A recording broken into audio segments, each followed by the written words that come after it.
سبحان اللہ والحمد للہ۔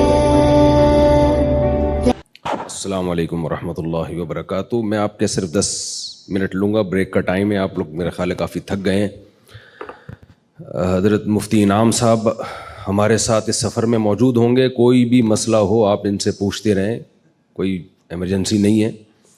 اچھا، حج کے مسائل جب سنے جاتے ہیں نا تو لوگ کافی پریشان ہوتے ہیں، تو اس میں سب سے پہلے آپ نے گھبرانا نہیں ہے، کیونکہ ہمارے ساتھ ہیں، جیسے جیسے یہ کرتے ہیں ویسے ویسے کرتے رہیے گا۔ دیکھیے نبی صلی اللہ علیہ وسلم نے جب زندگی میں آپ صلی اللہ علیہ وسلم نے حج کیا تو اسلام میں وہ پہلا حج تھا جو اسلامی طریقے کے مطابق کیا گیا ہے۔ تو کیسے ہوا؟ کتنے آرام سے، جیسے جیسے نبی صلی اللہ علیہ وسلم نے کیا صحابہ نے بھی ویسے ہی کر لیا۔ تو اس لیے لوگ کچھ، میں چہروں پہ دیکھ رہا ہوں لوگ کچھ پریشان سے ہو رہے ہیں، کیا کرنا پڑے گا، پتہ نہیں کس مشکل میں پھنس جائیں گے ہم۔ تو مفتی انعام صاحب کے ماشاءاللہ 19واں حج ہوگا آپ کا، 19واں یا 20واں حج ہوگا، تو وہ بہت ایکسپرٹ ہیں۔ حج کا فلسفہ کیا ہے 5-10 منٹ میں آپ کی خدمت میں پیش کروں گا۔ دیکھیں اللہ تعالیٰ نے ہمیں پیدا کیا نا، ہم ڈارون کی تھیوری کے قائل نہیں ہیں کہ ہم بندر سے بنے ہیں، اس پہ بہت سارے سوالات ہوتے ہیں۔ سائنس اس بارے میں مذہب کے خلاف نہیں ہے، کیونکہ کوئی یہ بات ثابت شدہ نہیں ہے کہ ایوالو ہو کے ہم وجود میں آئے ہیں۔ انسانی آنکھ، ناک، کان خود بخود کچھ بھی نہیں بن سکتا۔ میں اکثر بیانات میں ایک مثال دیتا ہوں، میرے سامنے یہاں گلاس رکھا ہوا ہو اور بیان کے دوران میرا ہاتھ اس گلاس پہ لگے اور گلاس گر کے ٹوٹ جائے تو آپ مجھ سے پوچھنے کا حق رکھتے ہیں کہ مفتی صاحب آپ نے گلاس کیوں توڑا؟ کیا خیال ہے؟ یہ حق رکھتے ہیں نا؟ میں کہہ سکتا ہوں کہ میں نے توڑا نہیں ہے بھائی، بیان کے دوران غلطی سے ہاتھ لگا اور وہ گلاس ٹوٹ گیا۔ آپ میری بات مان لیں گے، ٹھیک ہے بھائی، ہو جاتا ہے بعض دفعہ بیان کے دوران خطیب کو جوش آتا ہے اور وہ گلاس توڑ دیتا ہے۔ لیکن اگر یہ گلاس ٹوٹا ہوا تھا، میں نے اٹھا کے جوڑ دیا، سمت بانڈ لگا کے، ایلفی لگا کے، آپ مجھ سے سوال پوچھیں کہ مفتی صاحب آپ نے گلاس کیوں جوڑا، اب میں یہ کہہ سکتا ہوں کہ اتفاق سے جڑ گیا ہے۔ میرے ساتھ اگر آپ لوگ شریک ہوں گے نا، بس زیادہ ٹائم نہیں لوں گا، میں 10 منٹ میں بات کمپلیٹ کروں گا۔ اب آپ یہ کہہ سکتے ہیں، آپ یہ کہیں گے مفتی صاحب آپ نے گلاس کیوں جوڑا، میں کہہ سکتا ہوں میں نے جوڑا نہیں ہے، خود بخود جڑ گیا ہے، حسن اتفاق ہے، بائی چانس ایسا ہو گیا، یہ کہہ سکتا ہوں میں؟ یہ میں نہیں کہہ سکتا۔ اس سے ایک سادہ سا اصول ہمیں پتہ چلا، چیزیں بائی چانس ٹوٹتی ہیں، جڑتی، اب آپ جملہ ہی کمپلیٹ نہیں کر رہے، یہ فل ان دا بلینکس، یہ کیا جا رہی نہیں ہے کہنے میں، کیا کتنا ٹائم لگتا ہے؟ تو بھائی جڑتی نہیں ہے خود بخود۔ گلاس کا جڑنا اتنا پیچیدہ نہیں ہے جتنا انسان کا جڑنا۔ 2 آنکھیں ادھر کھوپڑی میں جا کے فٹ ہوئی ہیں سیدھا، 2 کان ادھر جا کے فٹ ہوئے، دل ہمارا سینے میں فٹ ہوا، پورا ہمارا جو مغز ہے وہ کھوپڑی کے اندر فٹ ہو گیا۔ اتنی پیچیدہ مشین، یہ جو ڈیجیٹل کیمرہ ہے یہ انسانی آنکھ کی کاپی ہے۔ کیا اس کیمرے کے بارے میں کوئی کہہ سکتا ہے ایوالو ہو کے یا آٹومیٹیکلی وجود میں آ گیا ہے؟ تو جو اوریجنل ہے وہ کیسے وجود میں آ گئی ہے آٹومیٹیکلی؟ تو یہ بہت بڑی پھینکی ہے ڈارون نے کہ ایسا ہو سکتا ہے، ہوا ہو۔ اس نے بھی کوئی فیکٹ کے طور پہ اس کو بیان نہیں کیا، حقیقت کے طور پہ بیان نہیں کیا ہے، بلکہ ایک بات کی ہے کہ شاید ایسا ہوا ہو۔ تو اس شاید کو ہم نے پیغمبروں کے مقابلے میں لا کے ایسا اس پہ یقین کر لیا ہے کہ 100% ایسا ہی ہوا ہوگا، تو یہ ممکن نہیں ہے۔ تو ہم خدا کے ماننے والوں میں حج وہی کرتا ہے جو خدا کے وجود پر یقین رکھتا ہے۔ جس کو خدا کے وجود کا یقین نہیں ہے تو وہ کیوں حج کرے گا بھائی؟ وہ اس کے لیے تو اللہ ہی نہیں ہے، تو پھر اللہ کا گھر کیا اور منی کیا اور عرفات کیا، یہ سب باتیں اس کے لیے بے معنی ہو جاتی ہیں۔ اب خدا کو ماننے والے کی 2 قسمیں، ایک وہ ہیں جو مانتے ہیں، بس ایسے مانتے ہیں کہ ہے، کیا کریں، ہے تو کیا کریں بھائی۔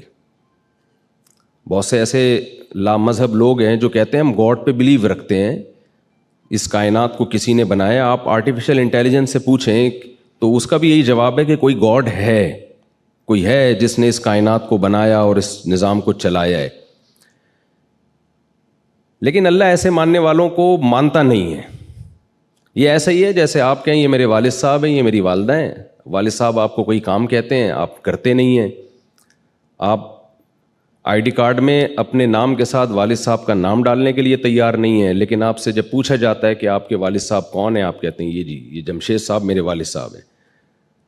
تو جمشید صاحب بولیں گے بیٹا ایسے تکلف کی ضرورت کیا ہے جب تم میری ایک بات مانتے نہیں ہو، آئی ڈی کارڈ میں اپنا نام میرے نام کے ساتھ ڈالنے کے لیے تیار نہیں ہو، تو یہ خام خواہ میں تکلف کہ یہ میرے والد صاحب ہیں، یہ میری والدہ ہیں، اس تکلف کی ضرورت نہیں ہے.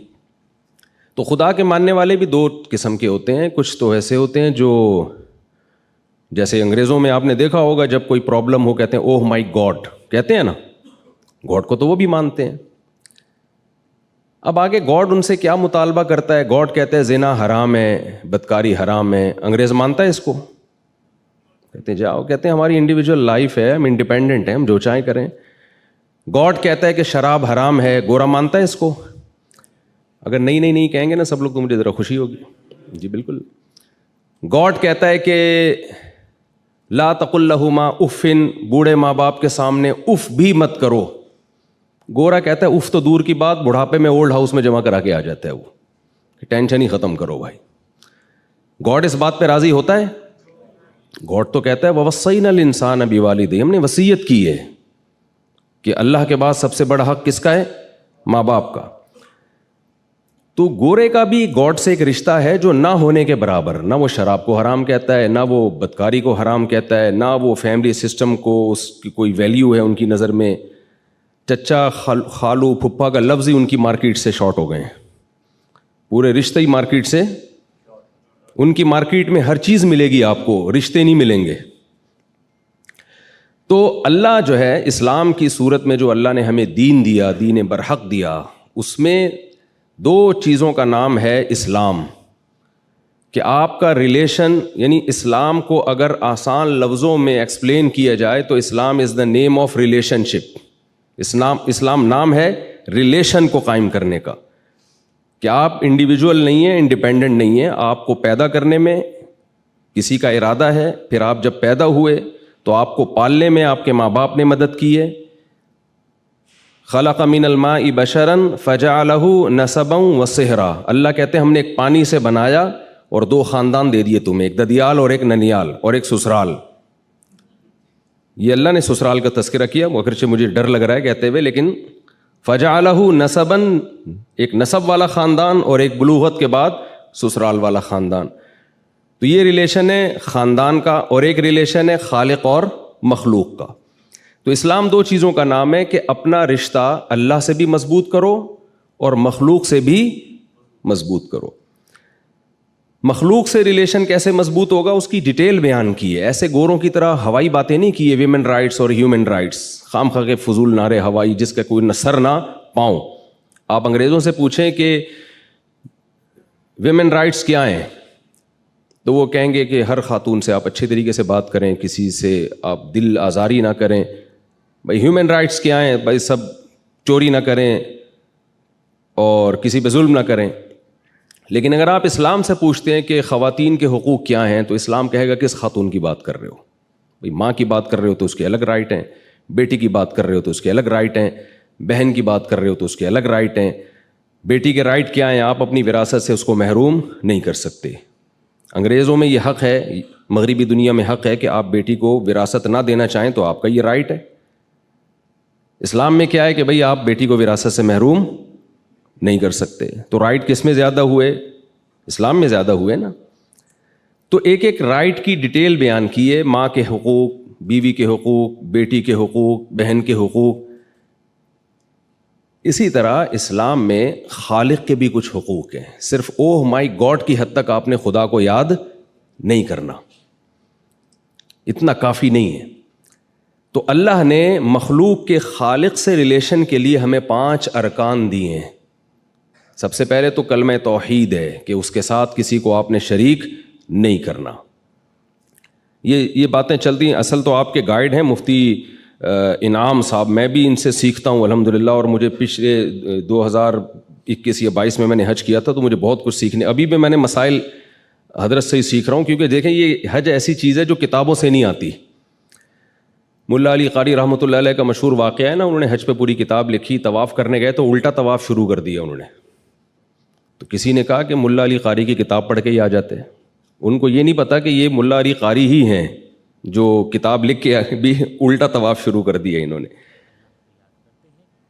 تو ایک اسلام میں دوسرا رکن ہے نماز. یہ اللہ کے اور مخلوق کے ریلیشن کو قائم کرنے کے لیے. اگر آپ نماز نہیں پڑھتے, آپ صبح شام کہیں میں خدا کو مانتا ہوں, اللہ کہتا ہے ایسے ماننے پر تو گورنمنٹ کی طرف سے کوئی پابندی نہیں ہے, آپ کا کچھ جاتا بھی نہیں ہے, تو ایسے مانتے رہیں آپ. اسی طرح زکوٰۃ ہے, اسی طرح روزہ ہے, اسی طرح حج ہے.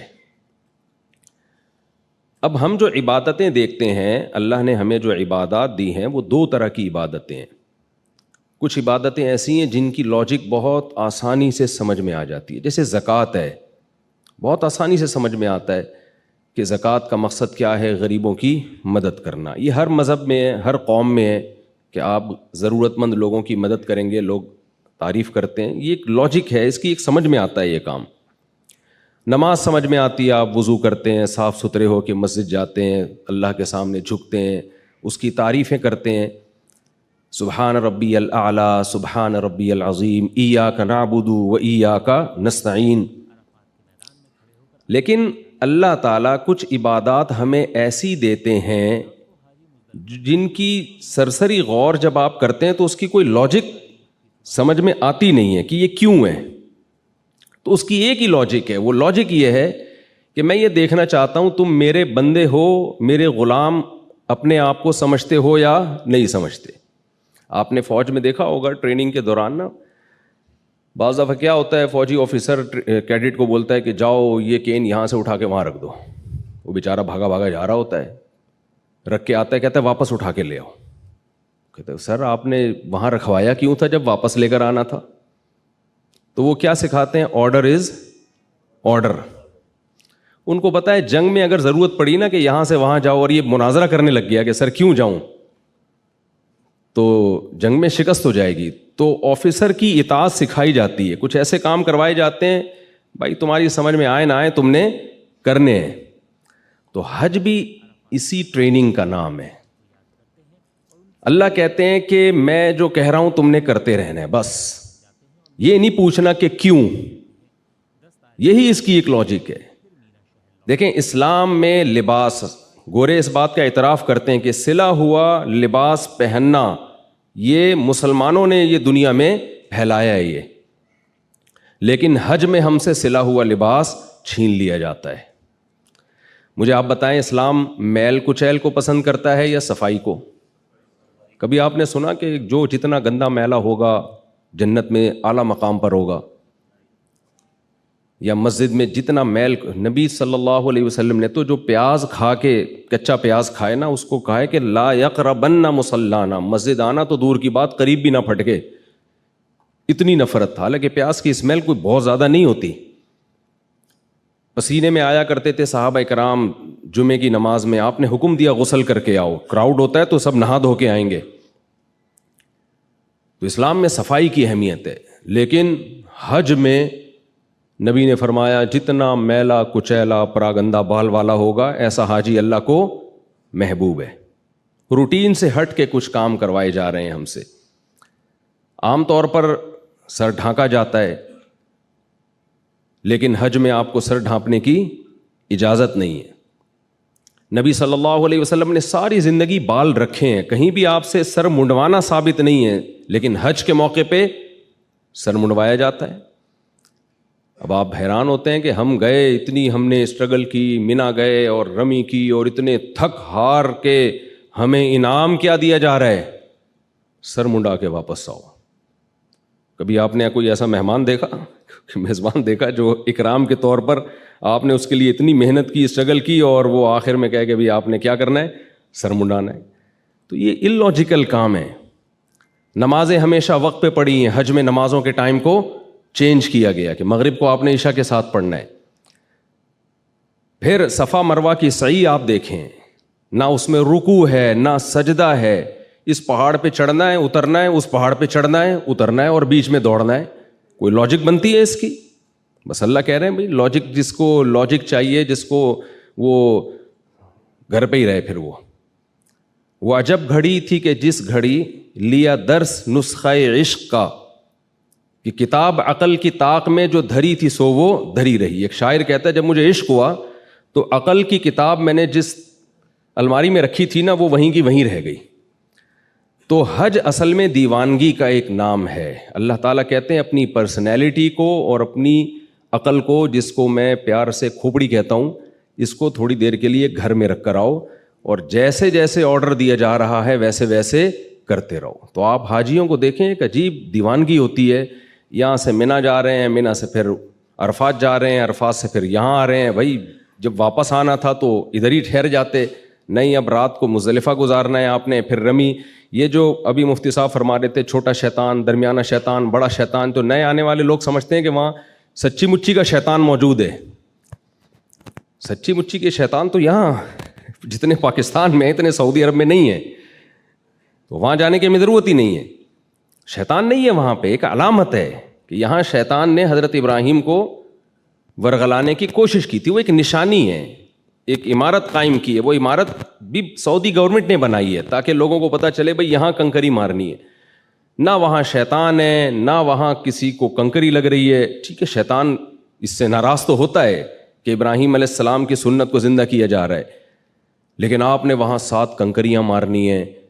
تو یہ سارے کام ہم سے کروائے جاتے ہیں یہ بتانے کے لیے کہ تم خدا کے وجود پر صرف اوپر سے ایمان رکھتے ہو یا خدا کو ریئل لائف میں بھی گاڈ اور خدا اللہ جو ہے وہ موجود ہے.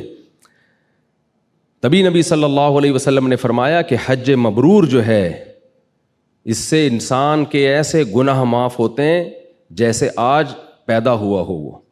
اگر صحیح طرح سے حج کیا جائے, اس فلسفے کو سامنے رکھ کے کیا جائے کہ ہم اللہ کے وجود پر یقین رکھتے ہیں اور ایسا یقین رکھتے ہیں کہ اللہ, دیکھیں ابراہیم علیہ السلام نے جب اپنے بیٹے کو ذبح کرنے کے لیے لٹایا ہے, اس کی کوئی لاجک بنتی ہے کیا؟ کوئی اس کی حکمت سمجھ میں آتی ہے؟ اس معصوم بچے نے کیا کیا تھا؟ کچھ بھی نہیں کیا تھا. لیکن جب اللہ کہہ رہا ہے, اللہ ویسے بھی تو موت دے سکتا ہے کسی کو, جب اللہ کہہ رہا ہے تو بس کرنا پڑے گا. تو یہی قربانی کا بھی فلسفہ ہے, یہی حج کا بھی فلسفہ ہے. تو حج میں بھی آپ کو, کیونکہ بہت سے لوگ جاتے ہیں, پچھلے سال 2-3 سال پہلے میں گیا تھا تو کچھ لوگ مولانا لوگوں سے لوگ سوال پوچھتے ہوئے بھی ڈر رہے ہوتے ہیں کہ ایسا نہ ہو کہ کوئی فتویٰ نہ لگا دیں ہمارے اوپر. دل میں کچھ خیالات ہوتے ہیں. ایک صاحب آئے کہنے لگے مفتی صاحب یہ سمجھ میں نہیں آ رہا, ہم کبھی وہاں جا رہے ہیں, کبھی ہم یہاں جا رہے ہیں, کبھی ہم ایسے کر رہے ہیں, کبھی بیت اللہ کے چکر لگا رہے ہیں. میں نے کہا اگر سمجھ میں آ رہا ہوتا تو پھر یہ اتنی مزیدار عبادت تھوڑی ہوتی جتنی مزیدار عبادت ہے حج. حج مزے کی عبادت جب ہی بنتی ہے جب سمجھ میں نہ آ رہا ہو اور ہم کیوں کر رہے ہوں, صرف اللہ کے کہنے پر. تو یہی سمجھ میں آ رہا ہے ہمارے کہ اللہ ہمارا رب ہے, اس نے ہمیں پیدا کیا, کہتے جاؤ میرے گھر کا طواف کر کے آؤ, سعی کر کے آؤ. تو ہم جاتے ہیں, کر کے آ جاتے ہیں. تو جو اللہ پہ ایمان رکھتے ہیں وہ یہ کام خوشی خوشی کر لیتے ہیں, جو ایمان نہیں رکھتے وہ ساری زندگی سوچنے میں گزار دیتے ہیں. اللہ تعالی ہمیں حج کی برکتیں نصیب فرمائے. یونیورسل بردر والوں کے ساتھ میں نے پہلے بھی حج کیا تھا, اس سال بھی ارادہ ہے. بہت اچھی سروسز دیتے ہیں, لیکن دیکھیں 100% دنیا میں کوئی بھی ٹھیک نہیں ہوتا, تھوڑی بہت اونچ نیچ ہو جاتی ہے. اچھا یہ ٹریول ایجنسیاں ہوتی بڑی ہوشیار ہیں. یہ آپ کو شروع میں مکہ مدینہ کے فضائل بتائیں گے, یہاں چپ رہنا ہے, شور نہیں مچانا, بالکل ایک لفظ نہیں بولنا. انہوں نے ناقص انتظام کیا ہوا ہوتا ہے, ناقص انتظام کیا ہوا ہوتا ہے اور پہلے سے ڈرایا ہوا ہوتا ہے بالکل چپ, تو انتظام ٹھیک نہیں ہوتا. تو اب آپ نے دیکھا یار یہ تو روٹی صحیح نہیں مل رہی ہے, تو دہی صحیح نہیں مل رہی ہے, تو کھانا صحیح نہیں مل رہا. اب آپ نے اتنے ڈرا دیا گیا ہوتا ہے کہ آپ کہتے ہو بھائی بس چپ ہی رہنا ہے ورنہ حج ضائع نہ ہو جائے. تو ایسے لوگوں کو میں کہتا ہوں وہاں چپ رہو لیکن ادھر آ کے بول دیا کرو. واپس آ کے لوگ پھر واپس آ کے نہیں بولتے. لیکن ان کا جو میں نے دیکھا جب میں نے حج کیا ان کے ساتھ, تو الحمدللہ بہت اچھی سروسز تھیں. پھر بھی اگر کوئی اشکال ہوتا ہے کسی کو تو آپ کمپلین کر سکتے ہیں. اللہ تعالیٰ ہمارے اس سفر کو آسان کرے اور اسے ہماری زندگی کو تبدیل کرنے کا اللہ تعالیٰ ذریعہ بنائے. جزاکم اللہ خیر الجزا.